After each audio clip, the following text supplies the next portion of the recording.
वाचा ज्या ज्या ठिकाणी सापडतो त्या बोधिसत्व या स्कंदामध्ये आपण बोधिसत्व मानतो, जाणत नाही. पण ते साधनानंद महास्तवीर हे बांगलादेशाचे आहेत, त्यांचा मृतदेह अजूनही ठेवलेला आहे. 10व्या वर्षावरच त्यांच्यासोबत करता आला. त्यांना हा प्रश्न विचारला. आता मला आपण हे मानतो ना, मी जरी भिक्षू असलो तर मला काय कळतं का? आपलं तेवढं टावर नाही आहे. बाबासाहेब बोधिसत्व होते हे खरं आहे का हो? बाबासाहेब त्यांनी शरीर त्याग केल्यानंतर त्यांनी तुषिता देवता लोकांमध्ये जन्म घेतला आहे, हे खरं आहे का? आता आम्ही केवळ लंकेच्या भिक्षू संघांकडून मानत होतो, जाणत नाही ना. आपण हे मानतो, तुम्ही मानता, हे खरं आहे का? 15 मिनिटानंतर त्यांनी उत्तर दिलं, हो खरं आहे. मी तर गदगद झालोय. साधू म्हणते, मी आपला माथा त्यांच्या चरणावर ठेवला, त्यांच्या चरणाचे मुके घेतले बरं का. साधू म्हणते, साधू असं म्हणत राहिले. ते हसत राहिले. म्हणजे आता मी किती उचलून आटून तुम्हाला सांगेन की खरंच डॉक्टर बाबासाहेब आंबेडकर बोधिसत्व होते असं त्यांच्याकडून मला ऐकायला मिळालं. मला कुठं कळतं? आपण मानतो, जाणत नाही. अरहंतांना जाणतायत, पच्चेक बुद्धाला जाणतायत, सम्यक संबुद्धाला जाणतायत. त्यांनी त्यांच्याकडे टावर असतं. बाबासाहेबांचा phone number, mobile phone number देऊ काय तुम्हाला? म्हणजे आपण कव्हरेजमध्ये नसल्यामुळं आपण हा फरक होतो. तुषिता देवता लोकांमध्ये जे बोधिसत्व असतात ते तिथे पटिसंधी घेत आहेत. त्यामुळे आता हा आपला अंदाज खरा ठरला. अरहंत भिक्षूंकडे ते टावर असतं, ते कव्हरेजमध्ये असतात ना. ते बोलले, होय खरं आहे, त्यांचं शरीर प्रकाशमान आहे. आता तुम्हाला विश्वास होईल का? पंचमारे पराजित्वा पत्तो संबोधिंग उत्तमंग. शेवटचं पृष्ठ वाटलं बुद्ध आणि त्यांचा धम्म या ग्रंथातलं. 5 वर्ष लागली बाबासाहेबांना लिहायला. पुनरागमनाची प्रार्थना म्हणतात. ज्या भूमीत जे आहेत तिथे पुन्हा तिथे जन्मग्रहण करण्याची डॉक्टर बाबासाहेब आंबेडकर आपली इच्छा व्यक्त करतात. आपल्याला विश्वास होत नाही.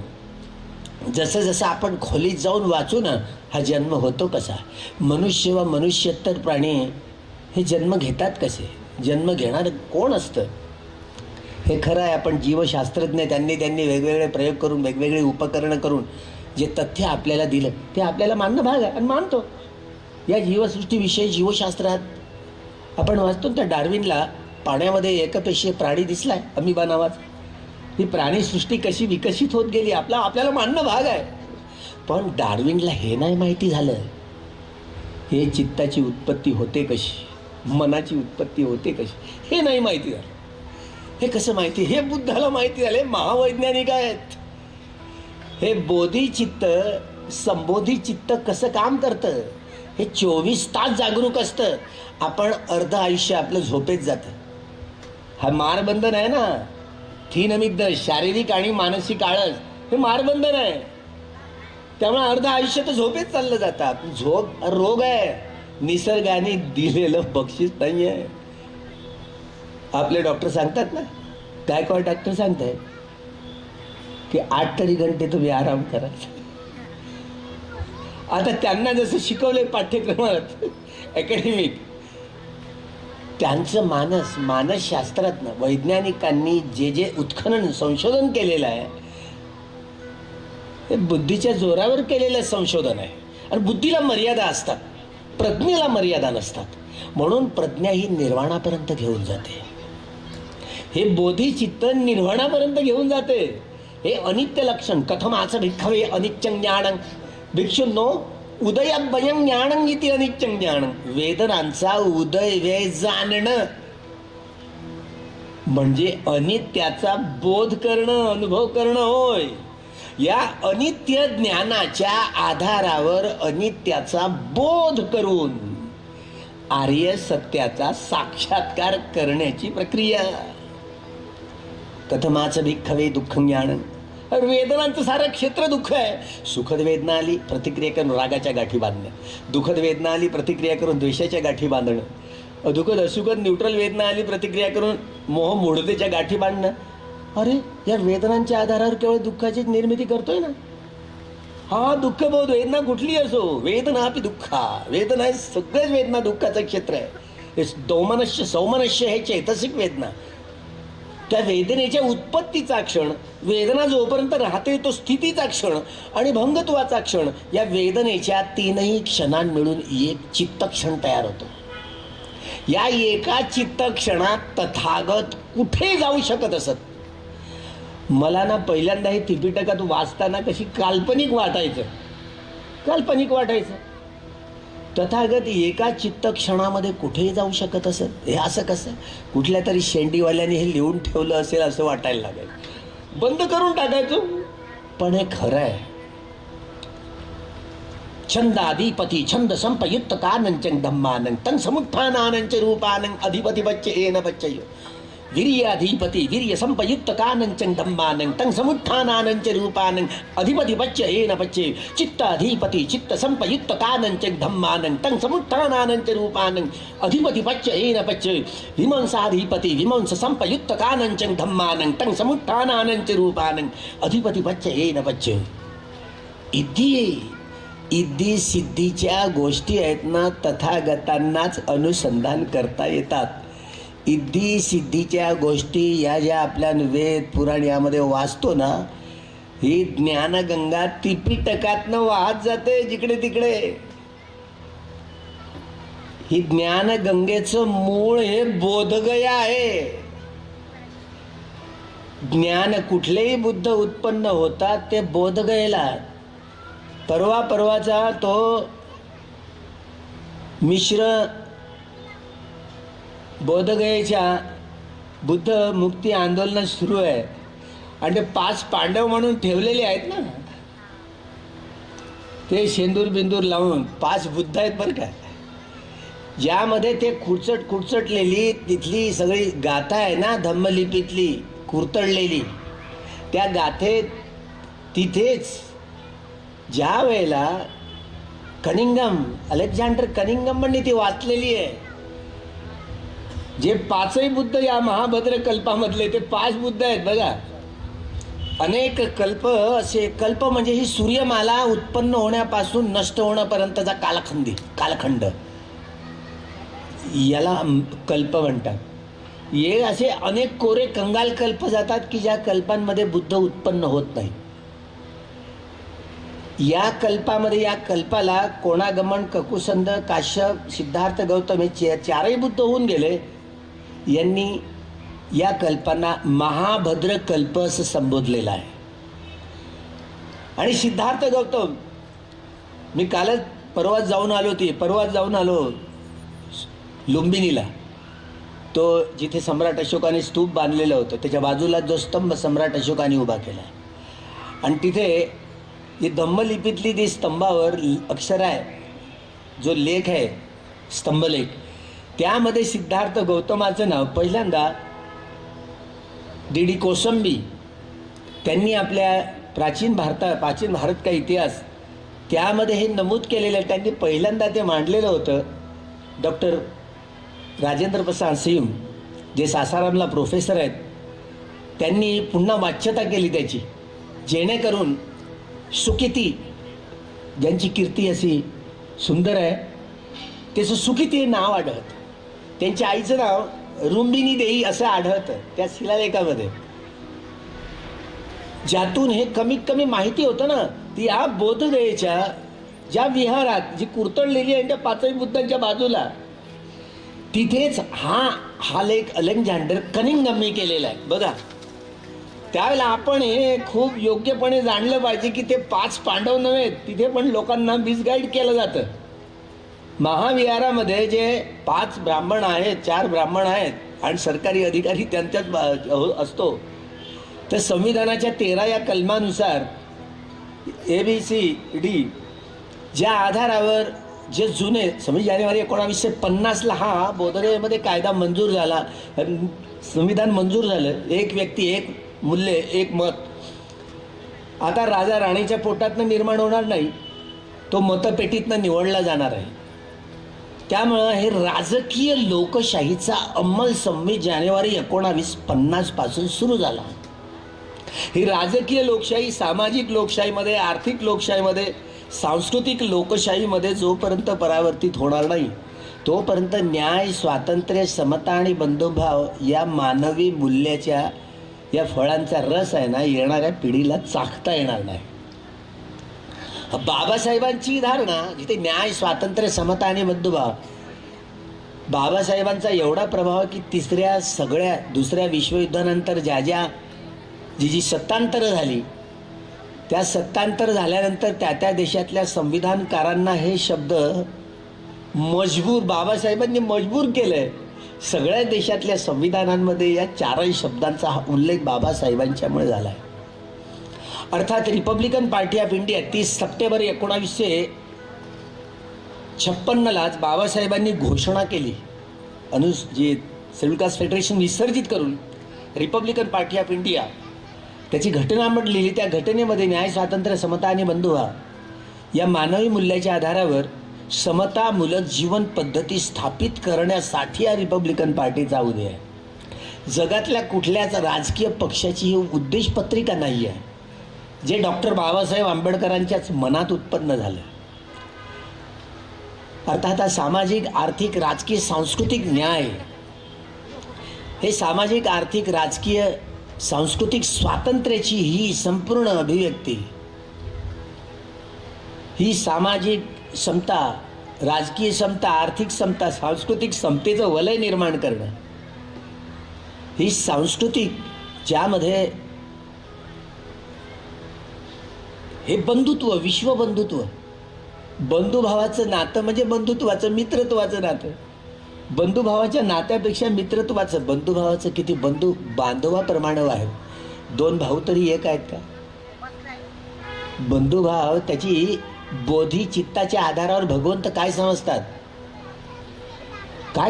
बोधी चित्ताने ते काय समजतात? दोन भाऊ एक तरी आहात काय? आपल्या देशातला संरक्षण मंत्री माजी प्रमोद महाजन आमच्या अंजलीबाई आंबेडकरांचाच नातेवाईक होता. त्याच्याच भावाने त्याला मारले की नाही गोळी घालून? कुठे गेली रक्ताची नातेगोती गेली कुठे? दोन भाऊ एक नाही. मेत्ता नाही वेरेन वेरानी समंती ध कुदाचनं अवेरेनेच संमंती एस धम्मो सनंतन. भगवंत काय म्हणतात की वैऱ्याशी वैरत्व करून वैर संपत नसतं, तर मैत्री करूनच वैर्यावर मात केली जाते, वैर्यावर विजय मिळवला जातो. हा निसर्गाचा न बदलणारा नियम आहे. म्हणून याला सनातनच म्हटलं जातं. एस धम्मो सनंतनो. निसर्गाच्या न बदलणाऱ्या या नियमाला सनातन. पण हे शेंडीवाले नंबर 1ची चोर त्यांनी हा शब्दही उचललाय, बरा वाटला. एस धम्मो सनंतनो. आता कुठं घेऊन जायचा न्याय? मेत्ता हे मैत्रीचं अहं अवेरो हो मी, अव्यापजो हो मी, अनिगो हो. केवळ शब्द बोलून म्हणणार बंधुभाव हे मैत्रत्व नाही साध्य करता येणार. खरंच माझं चित्त वैररहित आहे का? द्रोहरहित आहे काय? द्वेषरहित आहे काय? रागरहित आहे काय? क्रोधरहित आहे काय? हे असेल तर यासाठी आपल्याला हे शमद भावनेचे कम्मठान 40 प्रकारचे आनापानसती आणि इतर याचा योग्यपणे अभ्यास, सम्यक ज्ञानाच्या आधारावर अभ्यास करायला हवा. तेव्हा या क्षणिक समाधीपासून उपचार समाधी आणि उपचार समाधीपासून अर्पणा समाधीपर्यंत पोचता येईल. हे शमद भाव, चित्त शांतच झालं नाही तर विपश्यना या कम्मठानाचा अभ्यास करता येणार नाही. आपली शिकलेली सवरलेली मंडळी कधी कधी विपश्यना आपली नव्हे रे, हे काहीतरी शेंडीवाल्यांचे अमुक आहे तमुक आहे, जाऊ द्या, काय करायचं नाही करायचं असं म्हणून चालणार नाही. हे केवळ विपश्यना, विशेषेन पश्यति इति विपश्यना, जी विशेष करून पाहिली जाते. म्हणजे अनित्य लक्षण, दुःख लक्षण आणि अनत्त लक्षण या तीनही लक्षणांनी संश्लेषण, विश्लेषण, विघटन आणि विभाजन करून पाहण्याची प्रक्रिया आहे. यदा प्रज्ञा म्हणजेच विपश्यना हवं. प्रज्ञेच्या तीनही लक्षणांनी एखाद्या वस्तू, व्यक्ती, स्थिती, रंग, रूप, आकृती याचे तुकडे तुकडे करून पाहणारी सारी प्रक्रिया म्हणजे विपश्यना. हे कम्मठान आहे. विपश्यना ज्ञानाचे 10 टप्पे असतात. सम्मर्शन ज्ञान, उदयवे ज्ञान, भंग ज्ञान, भय ज्ञान, आदिनव ज्ञान, मुंचित काम्यता ज्ञान, निर्वेद ज्ञान, मुंचित काम्यता ज्ञान, पटिसंख्या ज्ञान, संखारोपेक्षा ज्ञान, अनुलोम ज्ञान, या बोधी ज्ञान धारण करण्याच्या या प्रक्रिया आहेत. विपश्यनाच्या या 10च्या 10 ज्ञानामधनं आपल्याला जावं लागतं, त्याचा अनुभव करत करत जावं लागतं. हे शरीर आणि मन याचे तुकडे तुकडे करून पाळणारी पहिली प्रक्रिया म्हणजे सम्मर्शन ज्ञान होय. हे स्थूल चित्त, स्थूल शरीर याचे तुकडे तुकडे करून पाहणं, नित्य लक्षण, दुःख लक्षण आणि अनंत लक्षण, याला सम्मर्शन ज्ञान म्हणतात. विपश्यना ज्ञानाचे पहिला ज्ञानाचा टप्पा आहे, मैलाचा दगड आहे. उदय व्यय, उदय व्यय, वेदनांची वेदना कुठलीही असू दे, सुखा दुखा अधुखा असुखा हे शारीरिक वेदना आहे. सौमनस्य आणि दौर्मनस्य या चैतसिक वेदना आहेत. जेव्हा चित्त प्रसन्न असलं ना, तर याला सौमनस्य चित्त असं म्हटलं जातं. आणि दुर्मन असलं, द्वेष नांदत असला, दूषित असलं, किती विहुळून जातं माणूस, किती बेचैन होतं माणूस. ही बेचैनी चित्तातली दौमनस्य संवेदना आहे.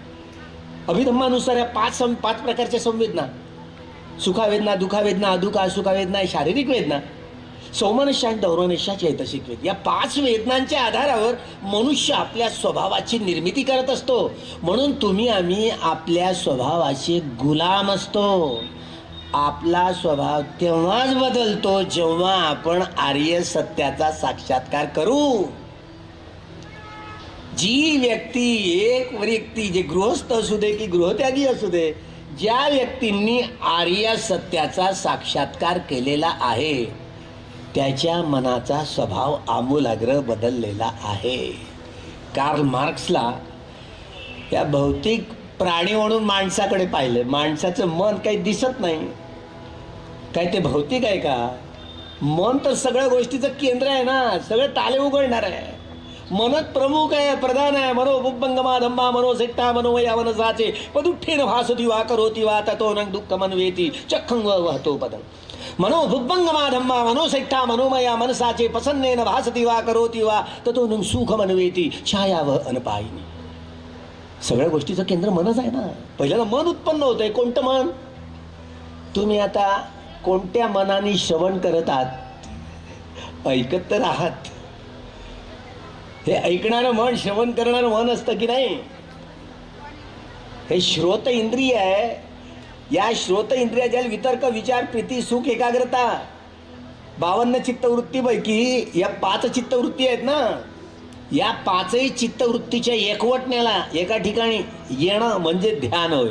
ध्यान ध्यानंगानी ध्यान संपयुक्त कानंचन धम्मानं तं समुत्थानानंच रूपानं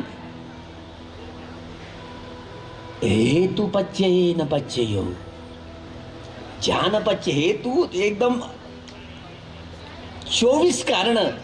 भगवंत ज्या ज्या ठिकाणी जात त्या त्या ठिकाणी यो धम्मं जानाति सो पटिच्च समुत्पादं जानाति, यो पटिच्च समुत्पादं जानाति सो धम्मं जानाति.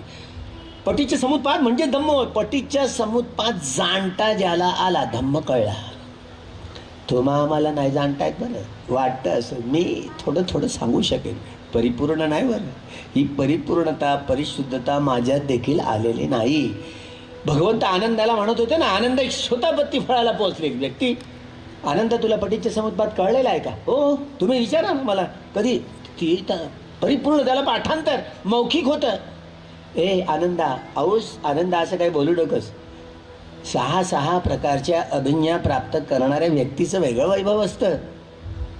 जे महेंद्राचं होतं, महेंद्राचं वैभव होतं बघा. म्हणून आपलं टावर आहे ना, आपली बुद्धी, आपल्या बुद्धीला सीमा असते. वैज्ञानिकांच्या बुद्धीला सीमा असते. म्हणून योग्य दृष्टी, विवेक दृष्टी, वैज्ञानिक दृष्टी ही लोकीय दृष्टी असते. ही बदलणारी दृष्टी असते. 1968 पर्यंत अणु हे या भौतिक जगाचं अंतिम सत्य आपण मानत गेलो. 68 साली अल्वर्स लुईजनी त्या अणुचे फोड केले. बबल चेंबर हे उपकरण संशोधित केलं आणि बबल चेंबर या उपकरणाच्या द्वारे 1 सेकंदामध्ये 1 या आकड्यावर 22 शून्य द्यायची. एवढ्या वेगानं ही प्रकृती, हा निसर्ग उत्पन्न होऊन नाश पावतो.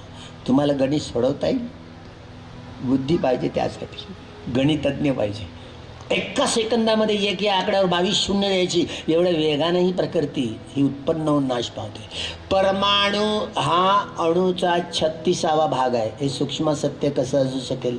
मी नाही मानत, तुम्ही मानत बसा. असे अनेक वैज्ञानिक पुढे येतील काही काल, त्या परमाणूची फोड करतील. भगवंताची दार्शनिक दृष्टी आहे ना, ही बोधिचित्ताची दृष्टी. त्यांनी या प्रकृतीचं सूक्ष्मातिसूक्ष्म या निसर्गाले तुकडे तुकडे करून पाहिले. अनित्य लक्षण, दुःख लक्षण, अनंत लक्षण. त्या आधारावर त्यांना सूक्ष्मदर्शन काय मिळालं? अठ्ठकलाप पहा. तथागतांनी ज्या शब्दाचं नियोजन केलेलं आहे त्याला अठ्ठकलाप ही संज्ञा दिलेली आहे, नामकरण केलेलं आहे. अठ्ठकलाप म्हणजे काय?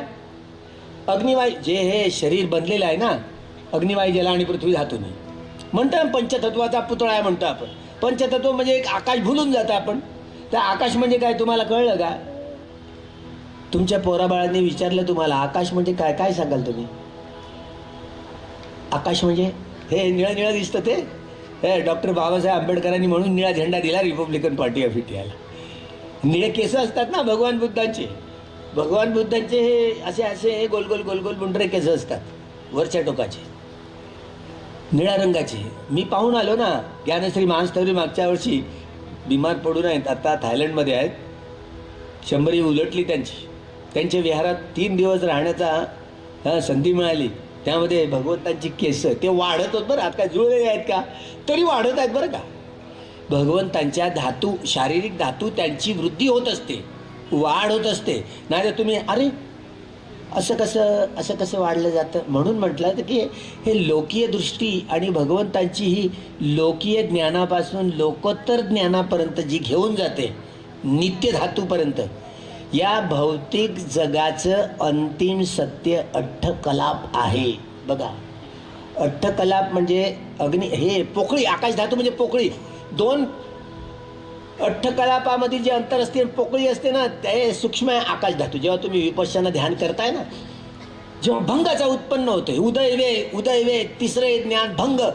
एकदा डोक्याच्या टाळूवर मन ठेवलं ना, एका सेकंदात खाली उतरून जातं. शरीर आपलं आहे की नाही असं वाटायला लागतं. तरंग वेवलेट्स, तरंग वाटायला लागतं. अरे काय झालं माझ्या शरीराला, कुठे गेलं माझं शरीर वाटायला लागतं. तुम्ही अभ्यास कराल ना तेव्हा तुम्हाला माहिती पडतं. हे विपश्यनेचे 10 प्रकारचे टप्पे. हे खरं आहे. या सभेमध्ये सगळ्यांनी विपश्यना कोणी नाही केलेली आहे त्यांनी हात उंच करावे. जे न करणारे, ज्यांनी केलेली नाही, तेव्हा गायकवाडच दिसले. हे ताई पण नाही केली, एक पण नाही. हे आपल्या गोंडांची पोरं, महादेव कोळ्यांची पोरं बरं का. हे महादेव कोळ्यांची पोरं आपली. आपण किल्ला म्हणतो ना, हर हर किल्ला, तो अरहंत किल्ला आहे. तिथे जे 9 कुंड आहेत ते भिक्षूंचे आहेत. हा, सम्राट अशोककालीन ते सगळे खंडर आहेत तिथे. मी जाऊन आलो, उतरायची हिंमत नव्हती होत माझी. हा अरहंतांचा ताफा, आकाश मार्गाने जाणाऱ्या अरहंतांचा ताफा तिथे. हे महादेव कोळी ही प्राचीन जमात आहे, ही बुद्धिस्ट जमात आहे तिथली. हा हर हर किल्ला आहे. त्र्यंबकेश्वर, बकब्रह्मा सहमपती, बकब्रह्मा सहमपती ब्रह्मा, महाब्रह्मा राजा आहे ना. ब्रह्म पारिसज्जा, ब्रह्म पुरोहिता. पुरोहित म्हणजे मंत्री होते, नाही तर पुरोहित ना ब्राह्मणांचं असतं, तुम्ही भलतं समजाल. पुरोहित आहे पाली शब्द आहे, पुरोहित म्हणजे मंत्री होतं.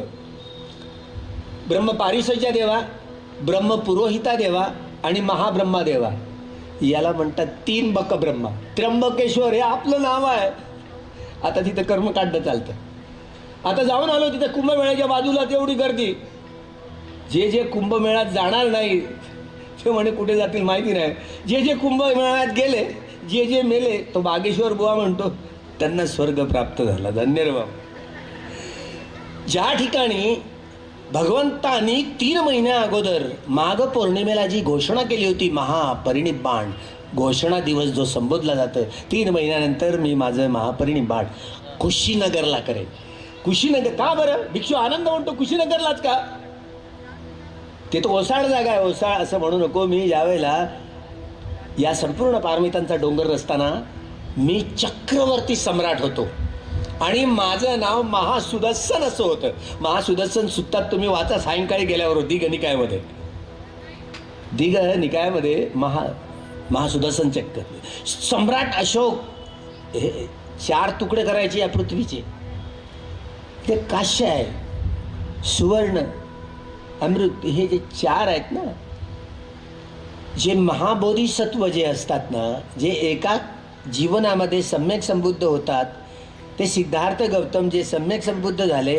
कुशीनगर तेव्हा राजधानी होती, जगाचे राजे होते. त्यामुळे राजांनी राज्य चालवायचं कसं ते त्यांना समजतं. बाबासाहेब ना आपल्या 16 असंख्येय 1,00,000 कल्प, 16 असंख्येय 1,00,000 कल्प एवढ्या जीवनात यात्रा करत करत येत आहेत. जेव्हा बाबासाहेब चक्रवर्ती सम्राट बनतील तेव्हा त्यांच्याही अंगावर अशी 32 लक्षणं आणि 80 अनुव्यंजनं सुप्त असतील.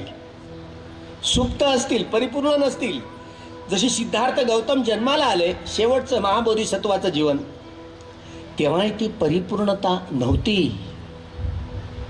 लक्षणं परिपूर्ण असले, पण सिद्धार्थ गौतमाने बोध घ्यायला वैशाख पौर्णिमेला जेव्हा बोधी प्राप्त केली, 5ही मारांना पराभूत केलं, युद्ध केलं 5 माराविरुद्ध, तेव्हा ते सम्यक संबुद्ध झाले.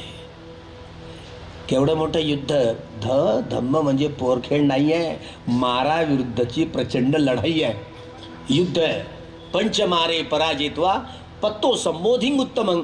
5ही मारांना पराभव करून ज्यावेळेला सम्यक संबोधी प्राप्त केली, त्यांच्या शरीरातनं आलो पुब्बे अननुसुत्तेसु धम्मेसु चक्षुमुदुपादी धम्मचक्षु उत्पन्न झाले.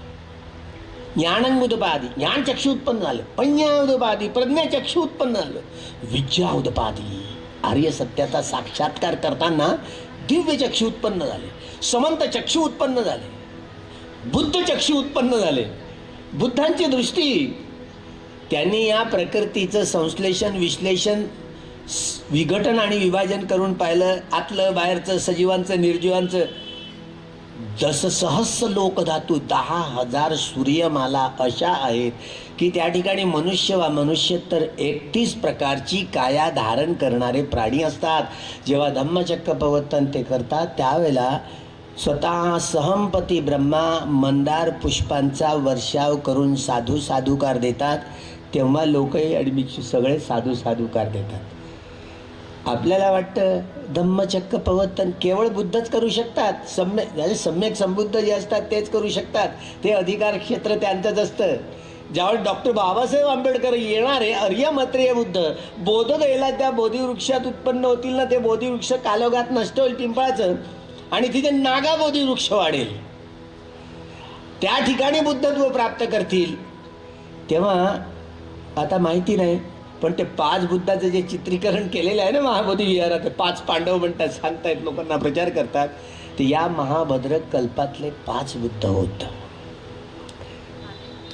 ककुसंड, संड, संद, सैंदव, सिंधू संस्कृती जी आहे ना, या बुद्धापासून तिथे 7x12च्या भिक्षूंच्या कुट्या मिळाल्या, भिक्षूंच्या विहिरी मिळाल्या. ते टिले आहेत ना, ते स्तूप आहेत. वैदिक संस्कृतीचं काही लेनदेन नाही तिथे. नगर आहेत ना, नगर दिसले तिथे. नागर लिपी आहे ना, पुढे देवनागरी निर्माण केली गेली. शेषनागाच्या फण्यावर कुठे पृथ्वी आहे का? आपल्याला काय माहिती की हा शेषनाग म्हणजे हा नागसाप नव्हता, तो बुद्धिस्ट राजा होता, ज्यांच्या राजखंडात कालखंडामध्ये संपूर्ण कसं जग विव्हळत होतं, जशी काही पृथ्वीच तरलेली आहे. तेव्हा एवढं मोठं न्याय, स्वातंत्र्य, समतेचं आणि बंधुत्वाचं राज्य होतं त्या नागराजाचं. हा संदर्भ, ही म्हण आहे. त्या म्हणीची उकल आपल्याला करता येत नाही. आपण पूर्वी बाबासाहेब 25 डिसेंबर 1954 साली देहू रोडच्या मूर्तीची प्रतिष्ठापना करताना ते बोलले होते, 2000 लेण्या या देशात आहेत, यापैकी 1700पेक्षा वर लेण्या या एका महाराष्ट्रात आहेत. याचा अर्थ काय की 100% महाराष्ट्र बुद्धिस्ट होता. कुणबी, तेली, कोळी, माळी सगळ्या ब्राह्मण आहेत, तर आदिवासी, भटका विमुक्त समाज, धर्मांतरित झालेले मुस्लिम असू दे की ख्रिश्चन, हे एकेकाळचे नागवंशी लोक आणि प्राचीन काळातले आपण नागवंशी लोक हे बुद्धिस्ट होते. बाबासाहेबांनी किती ठोकून पिटून सांगितलेलं. आम्ही सगळे लोक आपण आपला इतिहास विसरलो. हे केवळ डॉक्टर बाबासाहेब आंबेडकरांना 1 जानेवारी 1927ला भीमा कोरेगावच्या इतिहासाचं संशोधन करताना हे त्यांच्या चित्तात गवसलं. हे बोधिसत्वाचं महाकुशल चित्त असतं. दुसऱ्याच्या चित्तात नाही. इतिहासाचं संशोधन केवळ आणि केवळ डॉक्टर बाबासाहेब आंबेडकरांनाच करता आलं. वर्ण जाती वर्ग संघर्षाच्या इतिहासाची ही बहुप्रवाही इतिहासाची धारा, तिचं वर्णन डॉक्टर बाबासाहेब आंबेडकरांना करता आलं. हे खरं आहे की कॉम्रेड शरद पाटलांनी दी स्लेव्हरी ऑफ दासशूद्रा या दोनही खंडामध्ये वर्ण जाती वर्ग संघर्षाच्या इतिहासाची ही मीमांसा करताना डॉक्टर बाबासाहेब आंबेडकरांचा दृष्टिकोन ज्यामध्ये ओतप्रोत ठेवून त्यांनी अब्राह्मणी सौंदर्य साकारण्याचा प्रयत्न, जरूर प्रामाणिक प्रयत्न केला आहे. बुद्ध मार्क्स फुले आंबेडकर हा बहुप्रवाही ही धारणा बहुजन समाजाला जागवण्यासाठी अब्राह्मणी साहित्याचं सौंदर्य प्रस्तुत करण्याचा त्यांनी प्रामाणिक प्रयत्न केला आहे.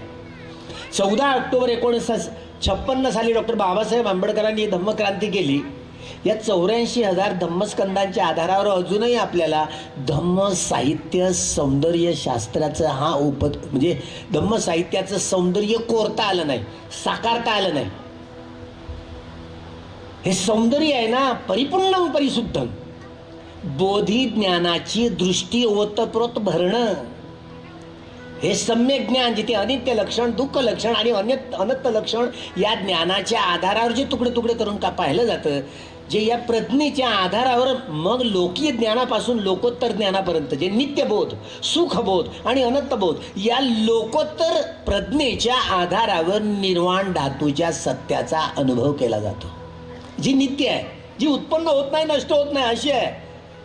वैज्ञानिकांना नाही कळली. वैज्ञानिकांकडे कुठलं असं काही उपकरण नाही आहे. वैज्ञानिकाची दृष्टी म्हणून लोकीय दृष्टी आहे. अजूनपर्यंत बुद्धांच्या दृष्टीपर्यंत ते पोहोचू शकले नाही आहेत. त्यामुळे लोकीय ज्ञान आणि लोकोत्तर ज्ञानांची ही जी फरक आहे ना, ती तुलना अब्राह्मणी साहित्यकारांना, कॉम्रेड शरद पाटलांना प्रस्तुत करता आली नाही. तिरंग्यावर जो चौथा रंग डॉक्टर बाबासाहेब आंबेडकरांनी कोरला आहे, हे 24 आर्याचं चक्र, हेतु बच्चो, आरंभण बच्चो, अधिपती बच्चो, अनंतर बच्चो, समानंतर बच्चो, सजात बच्चो, अन्यंग बच्चो, निश्चय बच्चो, उपनिश्चय बच्चो, पूरी याद बच्चो, बच्चे जात बच्चो, आसेवन बच्चो, कम्म बच्चो, विपाक बच्चो, आहार बच्चो, इंद्रिय बच्चो, जान बच्चो, मग्ग बच्चो, संपयुक्त बच्चो, विपयुक्त बच्चो, अति बच्चो, नत्ति बच्चो, विगत बच्चो, हे विगत बच्चो यो इति. पटीच्या समुत्पात ते 24 कारणांनी समजावून सांगत. बाबासाहेबांनी तिथे का बरं लिहिलं असेल? हा तिरंग्यावर चौथा रंग का दिसला असेल? तिरंगा म्हणणं कायद्यानं चुकीचं आहे. या देशातले प्राईम मिनिस्टर देखील तिरंगा म्हणून मोकळे होतात. 4 रंग आहे. 4 नोबेल ट्रूथ. आर्य सत्य 4 असतात, 3 नाही. राष्ट्रपतीच्या निवासावर धम्मचक्र पवत नाही असं का बरं बाबासाहेबांनी लिहिले? कोणी विरोध केलाय का? भगवान बुद्धांचीच मूर्ती ठेवली, कोणी विरोध केलाय का? लोकसभेत आणि राज्यसभेत अध्यक्षांच्या खुर्चीच्या पाठीमागे धम्मचक्र पवत नाही लिहिलंय. का बरं लिहिलंय? अजून संसदेत चर्चा नाही. तुमची संसद आंधळी लंगडी बहिरी तिला मारलाय लखवा, ती झाली मुखी. अजून चर्चा नाही लोकसभेत. मी जाईल म्हणतो तिथे आणि खासदारांना 10 दिवसाचं विपश्यना शिबिर घेऊन या सगळ्या 24 आर्याचा अर्थ सांगेल. आणि जेवढं प्रायव्हेटायझेशन केलेलं आहे मोदींनी, त्याचं काय आता खाजगीकरण केलेलं आहे, ते सार्वजनिक काही करणार नाही आहेत. 337व्या 38व्या आणि 39व्या कलमानुसार असा हा द्रोहच करणं या संविधानाचा जे केंद्रबिंदू तो कोलमडून पाळणं आहे असा अर्थ आहे त्याचा. त्यामुळं तिथे जर गेलो असतो 10 दिवसा आपली सत्ता आली असती. पण ही EVM नावाची धाकटी बहीण आहे ना मनुस्मृतीची, सरकारने ती बोकांडीत मारली. EVM लादून आमच्या मताचा अधिकारही हिरावून घेतला गेला. तुम्ही कुठे बटन दाबली चालली कमळाबाईवर. त्यामुळं लाडकी बहीण फावली नाही. लाडकी बहीण केवळ नाव आहे. वाट लागली. सुप्रीम कोर्टाला खरीदतायत, निवडणूक आयोगाला खरीदतायत. म्हणजे घटना कितीही चांगली असली आणि घटना राबवणारे जर लोक लायक नसले तर अशी स्थिती जवळपास दिसत आहे. आणि बाबासाहेबांनी एवढा मोठा हा समाज निर्माण करून नवा समाज घडवण्यासाठी, नवी माणसं घडवण्यासाठी ती बुद्धिस्ट सोसायटी ऑफ इंडिया, समता सैनिक दल, रिपब्लिकन पार्टी ऑफ इंडिया या संघटना हा समाज बदलण्यासाठी दिलेल्या होत्या. आणि तुम्ही मात्र बाबासाहेब तुमच्याकडे तक्रारी करतोय तुमच्या लेकरांच्या. बाबासाहेब ऐकताय का? बोलतायत का बाबासाहेब? समंता चक्कवालेसु अत्ता आगच्छन्तु देवता. बाबासाहेब तुमच्या लेकरांनी तुमच्या संघटनांना तुकड्या तुकड्यात निर्माण करून टाकल्या. बाळासाहेब आंबेडकरांना तो वंचित बहुजन आघाडी घेऊन राहावं लागतं. बाळासाहेब आंबेडकर रिपब्लिकन पार्टीत फुलवलेलं बरं राहील. तेच बॅनर हातात घ्या आणि पुन्हा नव्या जोमानं नव्या दमानं कामाला लागा. भिक्खू संघ आपल्या पाठीशी आहे. जेव्हा हे वलय मोठं निर्माण होईल, समता सैनिक दल, दी बुद्धिस्ट सोसायटी ऑफ इंडिया आणि रिपब्लिकन पार्टी ऑफ 2029चा काळ आता पुढल्या वेळेला इलेक्शन EVM वर नाही होणार आहेत, मोठी मोठी आंदोलनं होणार आहेत. काल परवाच आमचे मेहमूद प्राचा आरडाओरड या आमच्या महावीराच्या आंदोलनाला समर्थन दिलेलं आहे. वकिलांनी उठाठेव केली. या देशातल्या वकिलांची तुम्ही, या देशातल्या नागरिकांना तुम्ही सोबत केली नाही. आणि वकिलांवर तुम्ही, वकील अतिरिक्त काही बोलायला गेला तर त्यांची सनद निष्कासित होणार आहे. त्यामुळे वकील रस्त्यावर उतरलाय, वकील आंदोलित होऊन उठलाय. वकिलांच्या आंदोलनाला भिक्खू संघ म्हणून मी या जाहीरतीनं मी या ठिकाणी बुद्धांच्या मूर्तीची प्रतिष्ठापना करताना मी आवाहन करतो की वकील लोकांच्या संघटनांना हा नागरिकत्वाचा मूलभूत अधिकारांशी निगडीत आहे. तो वकिलांचाच नाही तर सगळ्यांचाच अधिकार, तो मूलभूत अधिकार म्हणून आहे आणि तो नाकारला जाता कामा नये. म्हणून वकिलांच्या या संघर्षाला आम्ही समर्थन करत आहोत. आम्ही संपूर्ण कायावाच्या मनाने आम्ही समर्थन करत आहोत. वकील लोकांचा व्यक्तिगत, केवळ व्यक्तिगत नाही तर हा सामाजिक बांधिलकीचा हा मूलभूत अधिकार आहे. ही मूलभूत अधिकारांची ठेवण हिरावून घेऊ नये कुणी. कारण एक सगळ्यात लोकांचे मूलभूत अधिकारांची पायमल्ली करून मागच्या दारानं कशी आणीबाणी सुरू असल्यासारखी वाटतंय. बाबासाहेबांनी मोठ्या मेहनतीनं, कष्टतीनं हा न्याय, स्वातंत्र्य, समता आणि बंधुभाव प्रस्थापित करण्यासाठी हे तीनही संघटना पुनरुज्जीवित कराव्या. मातृसंघटनांचे मेळावे बोलावून पुन्हा या 2029ला हे आपलं कसं राज्य फुलवू द्या, फळवू द्या. आणि ठिकठिकाणी हा संपूर्ण आजही जेवढा पैसा येतो ना महाबोधी विहाराच्या नावावर, आता काय कोणावर टीका करू नये असं वाटतं, पण हा योग्य कामी वापरला गेला पाहिजे. राम मंदिरासाठी पाठवलेला पैसा आहे बरं का. राम मंदिर उभारण्यासाठी तिथल्या कमिटीनं पाठवलेला पैसा होता. त्यामुळे हे कठीण आहे. जे राम मंदिरच ते आपल्या जमिनीवर उभारलं गेलं आहे. तिथं विशाखीनं आपल्या मेंढकश्रेष्ठी आजोबाच्या स्मरणासाठी म्हणून 84 खांबावर ते विहार उभं केलं होतं. त्यात मीच साक्षीदार होतो ते कोर्टामध्ये. पण ती केस गेली. आमची केसच पटलावर घेतलेली नाही आहे सरकारने. त्यामुळं हा निर्णयच विकृतपणे दिला गेला, आस्थेच्या आधारावर दिला गेला. जे खोदलं कोरोनाच्या कालखंडात आणि जे अवशेष अजूनही आहेत ते बुद्ध विहाराचे अवशेष आहेत. साकेत नगरी, ती साक्यांची नगरी होती ना, जुनं नाव. या साकेत नगरीचंच नाव पुष्यमित्र शुंगानेच बदललेलं होतं. हे इतिहासाचे दाखले मिळतात आपल्याला. त्यामुळं हा असली राम म्हणजे पुष्यमित्र शुंगच होय. आपल्याला रामायणाची कथा एवढी आमच्या माथी मारली जाते. रावण म्हणजे लंकेचा, मी लंकेत जाऊन आलो, सारी लंका धुंडाळून आलो. रावणाचा यथापथा नाही आणि लंकेचा यथापथा नाही. या लंकाचा अलीकडचे 72 साली नाव दिलेलं आहे. त्यामुळे मी जाऊन ही असली लंका म्हणजे पाटलीपुत्र, कालच जाऊन आलो पाटलीपुत्र. तिथे अशोकराम मोठं ते गांधी मैदान म्हणतो ना, तेच अशोक बनवतं जुनं, ते रामायणातलं तुम्हाला दिसतं. कोणी त्या दगडावर राम लिहायला गेलं नाही, दगड काही पाण्यावर तरंगला नाही. आता तो टू व्हीलरनं जाऊ शकताय तुम्ही लंकेला, टू व्हीलरनं जाऊ शकताय, टू व्हीलरनं. त्यामुळं पृथ्वी जेव्हापासून थंडी झाली तेव्हापासूनच तशी आहे ती. त्यामुळे आम्हाला कपोलकल्पित घटना सगळ्या माथी मारल्या गेला आणि रावणाची कथा आमच्या माथी बोकांडीत बसवली गेली. हे 10 धम्मराजे ना, हे मौर्य राजे आणि शेवटचा राजा हरला म्हणून ज्या दिवशी सम्राट अशोकाची धम्मदीक्षा झाली, धम्मविजय दिवस, तो धम्मविजय, विजयादशमीचा दिवस, तोच दिवस हेरला. आणि पुष्यमित्र शुंगानी शेवटचा धम्मराजा सम्राट अशोकाचा पळणा तो बृहद्रथ, त्याला पकडलं गेलं. दशहरा 10वा राजा हरला, त्यांची शस्त्र हिसकावून नेली.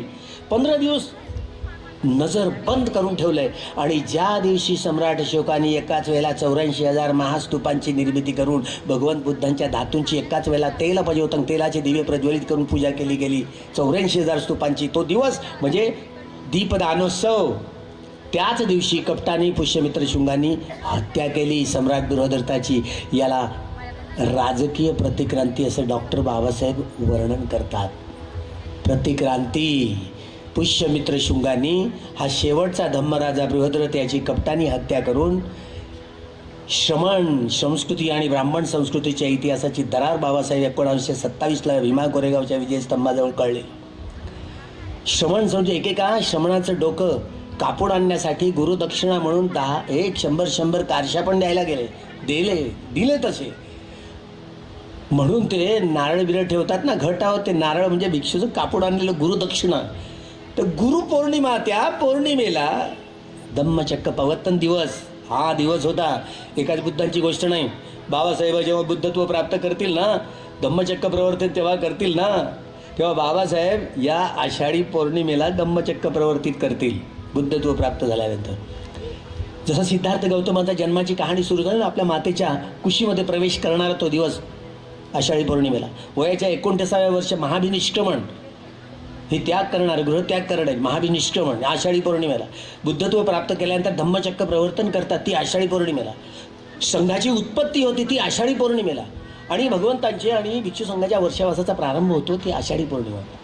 या पाचही घटना सगळे बुद्ध आश्रम समाज, सगळ्या सम्यक संबुद्धांच्या कालखंडात या पाचही घटना एकसारख्या असतात. बाबासाहेबही जेव्हा बुद्धत्व प्राप्त करतील या पाचही घटना त्यांच्या जीवनात एकसारख्या घडत असतील. सभ्य बुद्धा समसमा. निसर्गाचे काही नियम ठरलेले आहेत. आता बाबासाहेब बुद्ध होतील का? तुमचा आहे का विश्वास? बरं सायंटिस्टचा आहे का? म्हणजे त्यांना विचारलं गेलं, जवळपास अर्ध्या तासात तर प्रवास करतो एलन मास्क, वेगात प्रवास करतो ना भारतातला एकदम अमेरिका. त्याला विचारलं, आहे तो दुसऱ्या संप्रदायाचा, पण त्याचा आदर्श, तुमचा आदर्श कोणता? बुद्धाकडे बोट दाखवता. म्हणजे बुद्धाला जी दृष्टी होती ती त्यांना नाही आहे ना, वैज्ञानिकांना नाही आहे. हे वैज्ञानिकांची दृष्टी ही बुद्धीच्या कसरतीच्या आधारावरची दृष्टी, प्रज्ञेची नाही. म्हणून लोकीय दृष्टी आणि लोकोत्तर दृष्टी यामधला हा जो भेद आहे ना, यामधला भेद हा प्रज्ञेच्या आधारावर संश्लेषण, विश्लेषण, विघटन आणि विभाजन करून पाहणं. म्हणजे प्रारंभिक पाऊल चालताना दुःख समुदय, दुःख निरोध आणि दुःख निरोधगामिनी पटिपदा या चारही सत्याचा अनुभव करत करत चालणं म्हणजे वीतरागी, वीतद्वेषी, वीतमोही होऊन कर्म करणं, हे प्रारंभिक पाऊल आहे बोधिचित्ताचे. हे प्रारंभिक पाऊल आहे. म्हणून हसीते, पीते, खाईते, साईते संप जानकारी होती. चालताना, बसताना, उठताना. मी जसं बोलत आहे ना आता, मी हे तोंडाने बोलतोय, मन काम करत आहे ना. त्या वेदना इकडे, हे बाहेरचं मन बोलतं, हे अंतर्मन इकडं वेदनांचा उदय सुरू असतं. प्रत्येक काळ सती संपजन्य नरेंचती, एक क्षणही असा बेहोशीतला जाता कामा नये. नाहीतर कधी एवढा घोटाळा होईल ना. बरं झालं कमीत कमी त्या लंडनच्या कोर्टातनं निकाल लागलाय. कोविशिल्ड ज्यांनी घेतलंय त्यांना एक तर ब्रेन हॅमरेज होऊन मरतील, हृदयविकाराच्या झटक्यानं मरतील, किंवा ज्या रोगांनी ते पछाडलेले असतील त्या रोगांची प्रवृत्ता घेऊन मरतील. ही 3 कारणं लंडनच्या कोर्टातनं हे जे रिझल्ट लागले ना, तर ते 3 कारणं साबित केली गेली. हे आमचे देशपांडे सर इगतपुरीतले, ते हार्ट अटॅकनं दरवाजा तोडावा लागला. म्हणजे कितीही वेगात आपल्याला मृत्यू आला, ओढवला, आणि हार्ट अटॅक आला. पहा मरणांतिक वेदना किती, कमीत कमी क्षण आपल्याला मृत्यू येतो, तरी अनित्यबोध पुष्ट व्हायला पाहिजे. साधकांना हा येणारा क्षण आहे ना, चित्तक्षण, जर अनित्यबोध पुष्ट झाला तरच आपला परत मनुष्य जन्म निर्माण होऊ शकेल. मनुष्य दुर्लभ मनुष्य भाव, ते हिंदू असोत, बौद्ध असोत, जैन असोत, शीख असोत, यहुदी असोत, जागरूकपणे आपल्याला आपली काया त्यागता आली तरच तुमचा मनुष्य वा देवता लोकांमध्ये जन्म होईल. नाहीतर काही खरं नाही तुमचं. गुराढोरांमध्ये, कोंबड्या कांबड्यांमध्ये, बकऱ्या बुकऱ्यांमध्ये, उंदरा वांदरांमध्ये, लिकटा लुकटांमध्ये, गेचोड्या गाचड्यांमध्ये तुमचा जन्म पक्का ठरलेला आहे समजा. कारण मरणांतिक तुम्ही काही शोतापन्न तरी आहात का? नाही ना. मग मरणांतिक वेदना येतील, तेव्हा अपायगतीत नरकलोक, प्रेतलोक, असुरलोक किंवा तिर्यक, पशु पक्षी प्राण्या यामधल्याच वेदना येतील. सम्राट अशोकाला असंच झालं. एवढी मोठी कामं केली, सुरुवातीला चांगलं चिंतन मनन आलं, पण त्यांच्या पत्नीनं ज्यावेळेला बोधिवृक्ष जाळलाय, तेच चिंतन मनन शरीरात चित्तात सुरू झाले. याला तिचं काय करू, कापून तुकडे तुकडे करू की काय करू, एवढा क्रोध हा एवढा अनावर झाला, एवढी वेदना दुःखद आली, समता पुष्ट झाली नाही. आणि अशा रीतीनं शरीर बेहोशीमध्ये सम्राट अशोकांनी त्यागलं. म्हणून त्यांनी अपायगती जन्म घेतला. साप योनीत त्यांचा जन्म झाला आहे मी सांगत नाही. त्यांचाच मुलगा महेंद्र जो अर्हत्व प्राप्त झालेला, 6 प्रकारची अभिज्ञा प्राप्त केलेली, तो सांगतोय माझ्या वडिलांचं काय झालं मेल्यानंतर, कुठे जन्म घेतला, साप म्हणून पाहतोय. त्याच्यासाठी सुत्त पठण केलं, सत्यक्रिया केली. येते न सत्यवचेन हो तुम्ही जय मंगल रोज म्हणताय ना, बुद्धवंदना धम्मवंदना संघवंदना म्हणताना, या सत्यवचनानं माझं मंगल हो म्हणताय की नाही रोज. हे सत्यक्रियाच आहे बुद्ध धम्म संघवंदना म्हणणार. भूतानुसती धम्मानुसती संघानुसती या सती कमीत कमी हे तरी म्हणता आलं पाहिजे ना जागरूकपणे. मरणांतिक वेदना आली तर, पण एवढ्या दुःखद वेदना आल्या की सम्राट अशोक साप योनीत. मला तर कुठं विश्वास होईल का, पहिल्यांदा चंड माणूस मी, कशाला विश्वास, मला विश्वासच होत नव्हता. वाचताना ग्रंथ हे अनुपिटकात लिहिलेला आहे, महावंश या अनुपिटकामध्ये पृष्ठ नंबर 183 म्हणजे दिसतं तुम्हाला. त्यांनी काया त्याग केल्यानंतर सर्प योनीमध्ये त्यांनी पटिसंधी घेतली, जन्म घेतलाय. अभिधम्मत संघो भाग 2 पृष्ठ 595 ह्या पृष्ठावर देखील अंकित केलेला एवढा पॅराग्राफ आलेला आहे. महेंद्र हे कथन करतो, अरहंत महेंद्र कथन करतो, त्याच्यासाठी सुत्त पठण करतो. खरंय माझ्या वडिलांनी सातत्यानं 10 वर्ष चतुर्दिशेनं आलेला भिक्षू संघ त्याला 10 वर्ष सातत्यानं दानात करत गेले होते. भिक्षूंना विहार बांधून दान करणं, त्यांना अष्टपरिष्कार दान करणं, त्यांना निवास दान करणं, त्यांना औषध, त्यांना भोजन दान करणं, या सगळं 10 वर्षापासून त्यांचे 10 घडे परिपूर्ण झाले. पण मरणांतिक वेदना आल्या, त्यांना मार्गदर्शक मिळालेला नाही. त्यांचे 10ही पारमितांचे घडे भरलेले होते, तरी मार्गदर्शक न मिळाल्यामुळे ते अपायगतीला गेले. बरं झालं त्यांचा मुलगा मुलगी जावई नातू अरहत झाले, साऱ्या लंकेत पाठवलंय, भिकुडी झाले, अरहंत प्राप्त केले. त्यांना कल्याण मित्र कमीत कमी मेल्यानंतर तरी मेला माझ्या वडिलांचं काय झालं त्याला सत्यक्रिया तरी करता आली. तुमचे मुलं कोणी अरहत आहेत का, तुमचं काय होईल, तुमच्या तोंड चेहऱ्याकरच तर पाहून कसा विश्वास टार काय होईल उंड्यांचं. कठीण काम आहे. या अपायगतीच्याच वेदना येतील, अपायगतीच्यात. अनित्य बोध पुष्ट झाला तर बरं, नाही तर तुमचं काहीच खरं नाही आहे. मरणांतिक वेदना या अपायगतीकडे नेणाऱ्या असतील, अनित्य बोध. म्हणून ज्यांनी विपश्यनाचे शिबिर केलेलं आहे ना, हे बाई गायकवाड, हे आमची महादेव कोळ्यांची पोरं आहेत ना, आता ते कोळी पण मागासलेले आहे, ते आता बाहेर येतील, ते लवकर शिबिराला जातील. त्यांना अनित्यबोध पुष्ट झाला. इमाय पहा शेवटची आता बुद्ध वंदना करतो ना, इमाय धम्मानुधम्म पटिपत्तिया बुद्धं पूजे धम्मं पूजे सम्म. भगवान बुद्धांनी जो जो मार्ग सांगितलेला आहे, त्या मार्गावर चालणं म्हणजे खऱ्या अर्थानं बुद्ध धम्म संघाची वंदना करणं, म्हणजे खऱ्या अर्थानं बुद्ध धम्म संघाची वंदना करणं आहे. सभ्य संखारा नित्याती, सभ्य संखारा दुःखाती, सभ्य धम्मानत्ताती यदा पंयाय बसती. प्रज्ञेमध्ये रमण करत राहणं, प्रज्ञा विहारी बनणं म्हणजे बुद्ध धम्म संघाचं अनुसरण करणं होय, धारण करणं होय. रोज आपण म्हणतो पण लक्ष राहत नाही. हे सती संपजन्य नरेंचती, पहिलं शिबिर म्हणजे सतीपठ्ठाण शिबिर असतं. ज्यांनी नाही केलं त्यांनी करायचं. निरंतरता, पौर्णिमा, अमावस्या, अष्टमी दोन्ही हे महिन्यातले 4ही उपवासात पालन करायचे.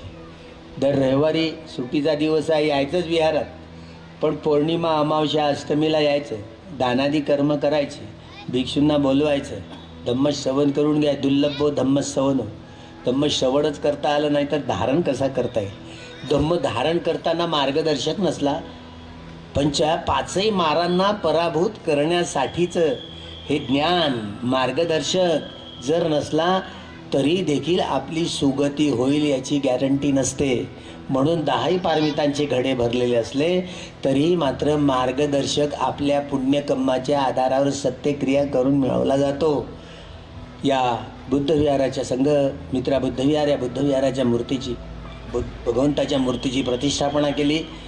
या सत्यवचनानं तुमचं सगळ्यांचं मंगल हो, सगळ्यांचं बळद हो. या पहिल्या परिषदेचं मी याच ठिकाणी उद्घाटन झालेलं आहे असं मी जाहीर करतो. उद्घाटनीय प्रवचन याच ठिकाणी मी थांबतो. बुद्ध धम्म संघाच्या प्रभावानं आपलं सर्वांचं मंगल हो, सर्वांचं कल्याण हो. भवतु सब्ब मंगलं, भवतु सब्ब मंगलं, भवतु सब्ब मंगल.